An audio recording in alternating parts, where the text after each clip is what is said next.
Vamos a sumergirnos en una de las historias más extrañas y fascinantes del antiguo libro de los jueces. Es un relato sobre un arma que no solo sirve para matar, sino que, de forma milagrosa, también da de beber. A ver, suena como una adivinanza, ¿verdad? Y tiene todo el sentido porque proviene de una historia que está construida sobre acertijos, sobre ironías y sobre un acto de violencia realmente impactante. Para entender lo que pasa, primero ubiquémonos. Estamos en el territorio de Judá, que en ese momento estaba bajo el dominio de los poderosos filisteos, un pueblo asentado en la costa que siempre buscó controlar las tierras del interior. Y aquí es donde la cosa se pone increíblemente irónica.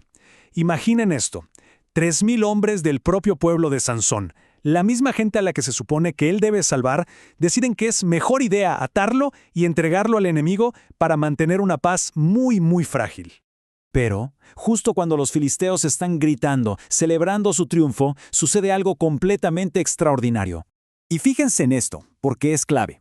El arma que elige no es una espada ni una lanza, no, es una quijada de asno. Y el texto subraya que estaba fresca. Este detalle no es casual. Un hueso fresco es mucho más pesado, no se quiebra tan fácil, y claro, con todos los dientes todavía ahí, se convierte en una masa improvisada, pero letal. El resultado es una masacre total. Un solo hombre acaba con 1,000 soldados filisteos. Obviamente, este es un número hiperbólico, ¿no? Un detalle que saca el relato de la crónica y lo eleva al nivel de la leyenda, de la epopeya. Y justo aquí, la acción se detiene y arranca el verdadero misterio. La batalla termina, pero el autor nos deja con una serie de acertijos narrativos que tenemos que resolver. Lo primero que hace Sansón apenas termina la pelea es componer un poema, pero es un canto de victoria cortito y, la verdad, bastante arrogante. Si lo leemos con atención, se atribuye todo el mérito a sí mismo y a su arma. De Dios, ni una sola mención.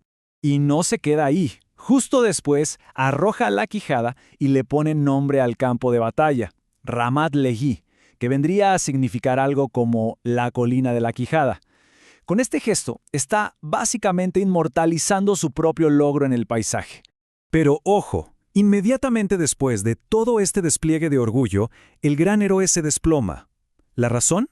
Algo tan simple y tan humano como la sed. Entonces, ¿cómo resolvemos estos enigmas? Bueno, aquí es cuando nos toca ponernos el sombrero de detectives literarios y prestarle muchísima atención a las pistas que el autor original dejó en el lenguaje.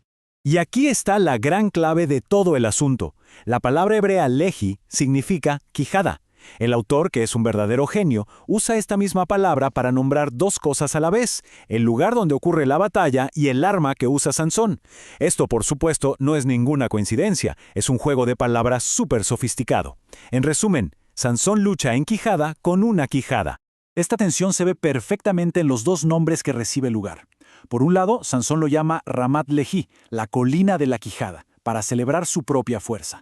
Pero por otro lado, Dios lo renombra en Jacore, la fuente del que clamó, para conmemorar no la fuerza, sino la oración y la dependencia. Es literalmente el conflicto entre el orgullo humano y la intervención divina escrito en el mapa.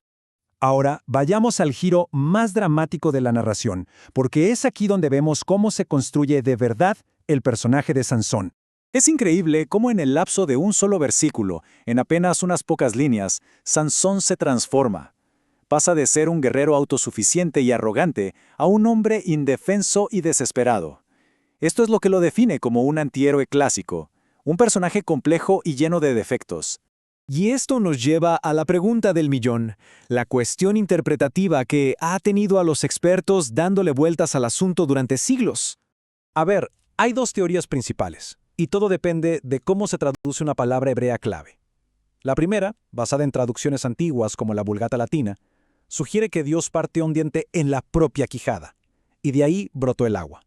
Un milagro muy dramático y sobrenatural. La segunda teoría, que es el consenso académico hoy en día, se basa en el texto hebreo original.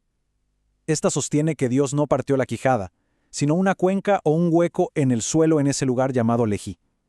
Esto es fascinante, porque nos muestra cómo una traducción puede cambiar el significado de una historia, pasando de una interpretación mágica a una mucho más anclada en el paisaje. Bueno, entonces, si juntamos todas estas pistas, ¿de qué trata realmente esta historia? Pues bien, el análisis académico nos muestra que esto no es un informe histórico y ya. Es una pieza de literatura muy sofisticada, con múltiples capas de significado. De hecho, como señala el biblista Philippe Abadie, las técnicas literarias que se usan son el punto central de todo. Buscar aquí la historia pura, el dato exacto, es un esfuerzo en vano. Nos estaríamos perdiendo toda la genialidad del arte del relato. Así que, al final, la gran conclusión es esta. La historia no es solo sobre una quijada. La quijada es la historia.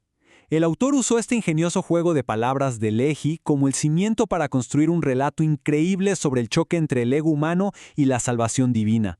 Y esto, claro, nos invita a releer estos cuentos que nos son tan familiares, pero no solo como si fueran registros de lo que pasó, sino como lo que realmente son, narrativas magistralmente elaboradas, diseñadas para hacernos pensar.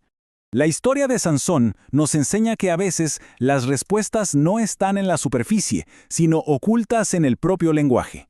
¿Qué otro texto antiguo creen que esconde un secreto parecido? Déjenos sus ideas en los comentarios.